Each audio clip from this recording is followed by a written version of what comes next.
My dear student, ये आपकी जो पुस्तक है 9th क्लास की राजनीति विज्ञान लोकतांत्रिक राजनीति वाली, उसका पहला अध्याय है लोकतंत्र क्या है और क्यों है।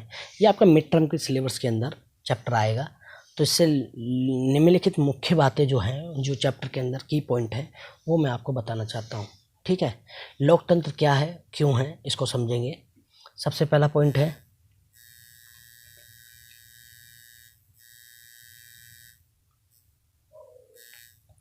डेमोक्रेसी। डेमोक्रेसी क्या है? लोकतंत्र। इंग्लिश में लोकतंत्र को क्या कहते हैं? डेमोक्रेसी कहते हैं। यूनानी भाषा डेमोक्रेशिया से बना है। इस तरह से क्वेश्चन आ सकता है कि भाई लोकतंत्र का जो शब्द है डेमोक्रेशिया, ये किस भाषा का है? तो यूनानी भाषा से बना है डेमोक्रेशिया, जिसका अर्थ होता है लोकतंत्र का जो यूनानी शब्द किससे बना है? डेमोक्रेसी से बना है। इसके बाद दूसरा पॉइंट आता है यूनानी में डेमोस का अर्थ क्या होता है? डेमोस, इसको दो हिस्सों में बांटा। डेमोस का अर्थ होता है लोग, और क्रेशिया का अर्थ होता है शासन। इसको दो हिस्सों में तोड़ दिया, डेमोस अलग कर दिया, इसमें क्रेशिया अलग कर दिया। तो डेमोस का अर्थ होता है लोग और क्रेशिया का अर्थ होता है शासन। इस प्रकार डेमोक्रेसी अर्थात लोकतंत्र का अर्थ है लोगों का शासन। लोकतंत्र का क्या अर्थ है? लोगों का शासन। समझ में आ रहा है? जहां भी लोकतंत्र शब्द आता है तो यानी लोगों का शासन लोकतंत्र कहलाता है। अगला पॉइंट है लोकतंत्र शासन का वह रूप है जिसमें शासकों का चुनाव जनता करती है। लोकतंत्र शासन का वह रूप है जहां शासकों का चुनाव कौन करती है? जनता करती है। जैसे कि अब कोई देश है, जैसे सऊदी अरब है, तो वहाँ क्या जनता चुनाव करती है? नहीं, वहाँ पर वंशानुगत होती है, यानी राजा का बेटा राजा बनता है। इस तरीके से वहाँ पर राजतंत्र है कि शासन व्यवस्था है।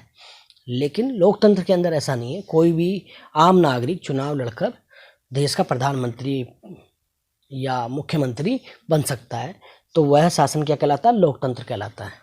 ठीक है, अगला पॉइंट है लोकतंत्र ऐसी सरकार है जो लोगों के लिए और लोगों द्वारा बनाई गई है। ये किसने कहा था? अब्राहम लिंकन, अमेरिकी राष्ट्रपति अब्राहम लिंकन ने लोकतंत्र की परिभाषा दी थी। लोकतंत्र ऐसी सरकार है जो लोगों की हो, लोगों के लिए हो और लोगों द्वारा बनाई गई हो। क्या कहलाती है? वह लोकतंत्र कहलाती है। ठीक है, ये अमेरिका के राष्ट्रपति थे। इसके बाद है लोकतंत्र निष्पक्ष और स्वतंत्र चुनावों पर आधारित है। लोकतंत्र क्या है? निष्पक्ष और स्वतंत्र चुनावों पर आधारित है। जहाँ पे निष्पक्ष नहीं होंगे और स्वतंत्र चुनाव नहीं होंगे, वहाँ पे लोकतंत्र कायम नहीं हो सकता। सपोज करो कि भाई हाँ, यहाँ लोकतंत्र रख दिया, लेकिन क्या है कि जो चुनाव अधिकारी हैं वो किसी का पक्ष ले रहे हैं और वो उसी के पक्ष में वोट डलवा रहे हैं, तो ये वहाँ पे लोगों की इच्छा का थोड़ी रहा, वहाँ तो उन लोगों का वो हो गया। और स्वतंत्र चुनाव यानी चुनाव में किसी तरह का कोई प्रेशर ना हो किसी व्यक्ति पर, तो वहाँ पे ही लोकतंत्र कायम हो सकता है। इसके बाद है लोकतंत्र में हर वयस्क नागरिक का एक वोट होता है। लोकतंत्र में क्या होता है? जो भी एक मैच्योरिटी की एज प्राप्त कर लेता है, यानी कि एक समझदार व्यक्ति हो जाता है। जैसे हमारे यहाँ पर पहले क्या था? 21 वर्ष था आयु का निर्धारण वोट का भारत के अंदर, लेकिन फिर इसको चेंज किया गया और 18 वर्ष के व्यक्ति को हमने क्या मान लिया? वोट देने का अधिकार मान लिया, बालिग मान लिया। यानी वो अब इस एज में आ गया है कि वो अपने अधिकार का प्रयोग कर सकता है। तो लोकतंत्र में हर वयस्क नागरिक को क्या होता है? नागरिक को वोट देने का अधिकार होता है। आगे चलते हैं।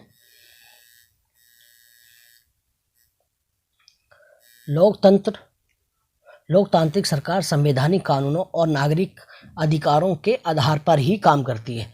लोकतांत्रिक सरकार क्या करती है? संवैधानिक कानूनों और नागरिक अधिकारों के आधार पर ही काम करती है। यानी एक संविधान होगा, संवैधानिक कानूनों से चलेगी वो, और नागरिकों के अधिकारों की रक्षा भी करेगी, उसके लिए ही काम करेगी।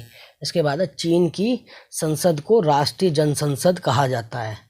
चीन की जो संसद है उसका नाम क्या है? राष्ट्रीय जनसंसद।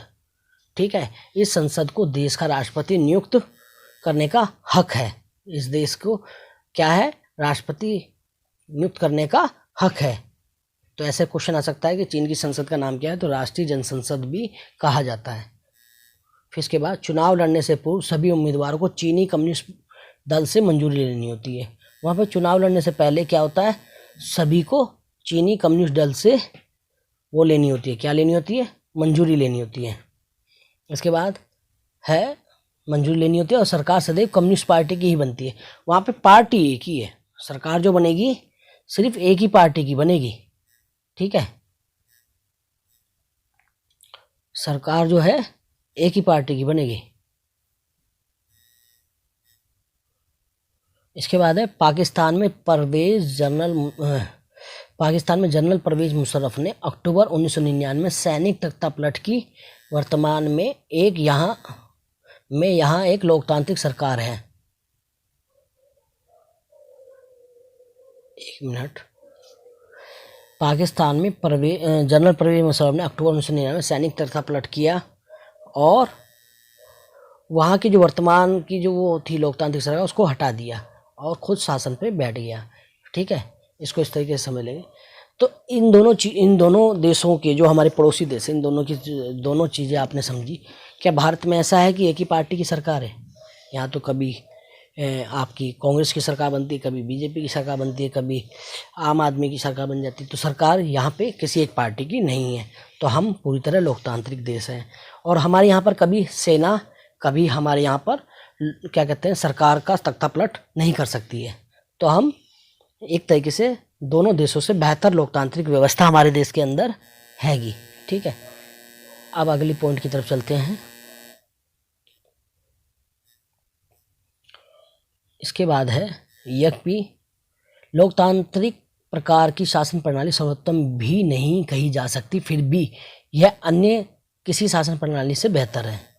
ये नहीं है कि सबसे बेहतर ही कह दें हम लोकतंत्र को, क्योंकि इसमें भी कुछ कमियां हो सकती है। लेकिन ये अन्य शासन प्रणाली जितनी भी है, चाहे वो तानाशाही हो, चाहे वो राजतंत्र हो, ठीक है, चाहे अल्पतंत्र हो, उसमें सबसे बेहतर कौन सा है? लोकतंत्र की जो शासन व्यवस्था है वो लोकतंत्र वाली सबसे बेहतर है। लोकतंत्र मात्र एक शासन का प्रकार है या कुछ प्रकार की संस्थाएं ही नहीं, बल्कि बृहत्तर अर्थों में यह एक ऐसा सिद्धांत है जो जीवन के प्रत्येक क्षेत्र में अपनाया जाना चाहिए, ठीक है। यानी लोकतंत्र जो है एक शासन का प्रकार या कुछ प्रकार की संस्थाएं ही नहीं है, बल्कि वृहद अर्थों में यानी बड़े अर्थों में यह एक ऐसा सिद्धांत है जो जीवन के प्रत्येक क्षेत्र में अपनाया जाना चाहिए।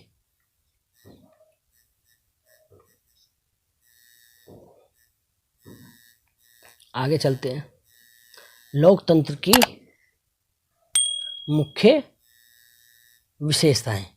लोकतंत्र की मुख्य विशेषताएं। नंबर 1, प्रमुख फैसले निर्वाचित नेताओं के हाथ में होते हैं। जो मुख्य फैसले, जो मेन फैसले होते हैं वो क्या होते हैं? निर्वाचित नेताओं के हाथ में होते हैं। नंबर 2, स्वतंत्र एवं निष्पक्ष क्या होता है? चुनावी मुकाबला और सार्वजनिक व्यय मताधिकार होता है। सार्वजनिक क्या होता है? व्यय मताधिकार का प्रयोग करके स्वतंत्र और निष्पक्ष चुनाव प्रक्रिया होती है। किसमें? लोकतंत्र में। ये इसकी विशेषताओं में से एक है। इसके बाद 3 नंबर पे है, तीसरी विशेषता है, एक व्यक्ति एक वोट का मोल है।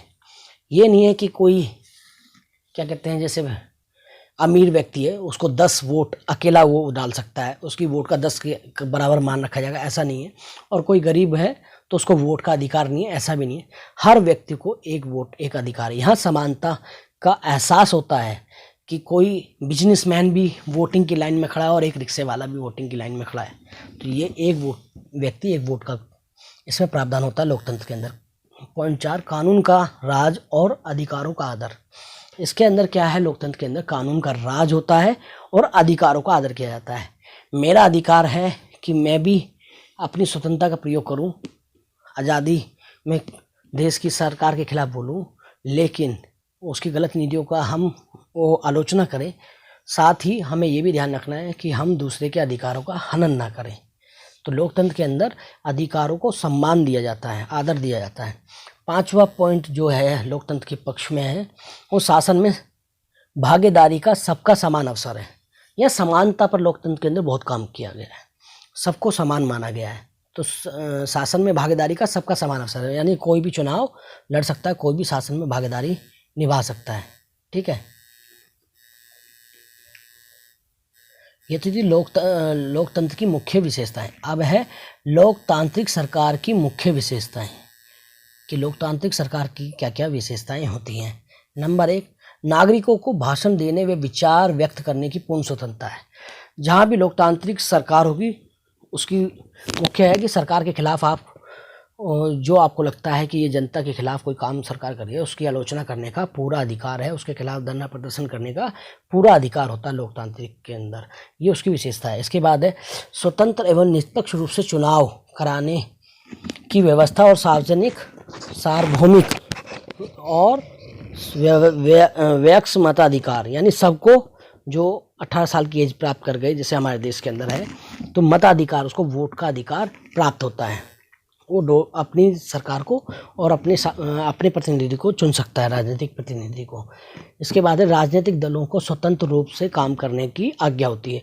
राजनीतिक दल जो है स्वतंत्र रूप से क्या करते हैं, अपना काम करते हैं। नंबर 4, व्यापारियों को व्यापारिक संघ स्थापित करने की पूर्ण स्वतंत्रता है, यानी किसी को भी संघ समुदाय बनाने की पूरी स्वतंत्रता होती है। ठीक है। इसके बाद है प्रेस को पूर्ण आज़ादी है। प्रेस यानी अखबार, टीवी, मीडिया, इसको पूर्ण आज़ादी है, वो अपनी अभिव्यक्ति यानी अपनी बात को रख सकता है। ठीक है। उसके बाद लोकतंत्र के पक्ष में तर्क, कि लोकतंत्र क्यों सही है, इसके पक्ष में तर्क है। नंबर 1, शासन का अधिक जवाबदेही वाला रूप, यानी यहाँ जनता के प्रति जवाबदेही ज़्यादा है लोकतंत्र के अंदर। इसके बाद है 2, बेहतर निर्णय लेने की संभावना, जब ज़्यादा लोगों के सलाह मशवरे से कोई काम होता है तो वो बेहतर होगा ऐसा माना जाता है। नागरिकों का सम्मान, यहाँ नागरिकों को सर्वोच्च माना जाता है, उसका सम्मान किया जाता है, उसके अधिकारों की रक्षा की जाती है। नंबर 4, मतभेदों और टकराव को संभालने का तरीका, यानी मतभेदों और टकराव को संभालने का तरीका क्या है, लोकतांत्रिक व्यवस्था के अंदर मौजूद है। गलतियों के सुधार का अवसर भी है, यहाँ पे गलतियों के सुधार का अवसर भी है। अब लोकतंत्र के खिलाफ में या विपक्ष में तर्क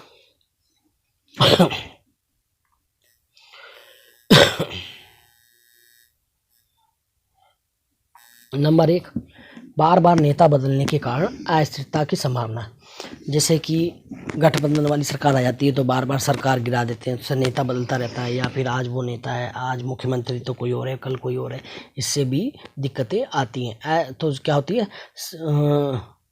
अस्थिरता हो जाती है कि सरकार स्थायी नहीं रह पाती। नंबर 2, निरंतर विचार विमर्श के कारण फैसलों में देरी और कई बार गलत फैसलों का परिणाम भी होता है। निरंतर विचार विमर्श चलते रहते हैं, चर्चा चलती रहती है, उससे फैसलों में देरी आती है और कई बार गलत फैसलों का परिणाम भी फैसलों का परिणाम भी गलत हो जाता है। कई बार गलत फैसलों का परिणाम होता है। ठीक है। नंबर 3, चुनावी प्रतिस्पर्धा के कारण भ्रष्टाचार की संभावना बनी रहती है।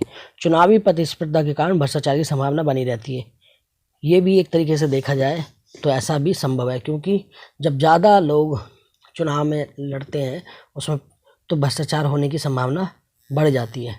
चुनावी प्रक्रिया महंगी है, ये तो पूर्णतः सत्य है कि कोई गरीब आदमी अधिकार है उसे चुनाव लड़ सकता है, लेकिन जीतेगा कौन, जो चुनाव में ज़्यादा पैसा खर्च कर रहा है वो भी एक बहुत अहम रोल अदा करता है, जिससे वो वोटरों को लुभा सकता है। तो ये चुनावी प्रक्रिया महंगी हो गई है।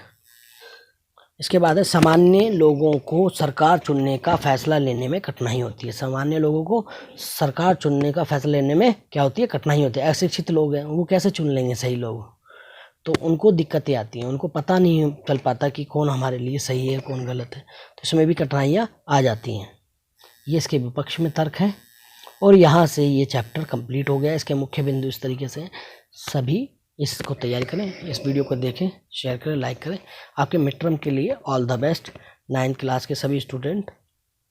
और जल्द ही मैं आपके लिए जो एग्ज़ाम ओरिएंटेड MCQ हैं उस पर वीडियो बनाएंगे। ठीक है, ओके, बाय।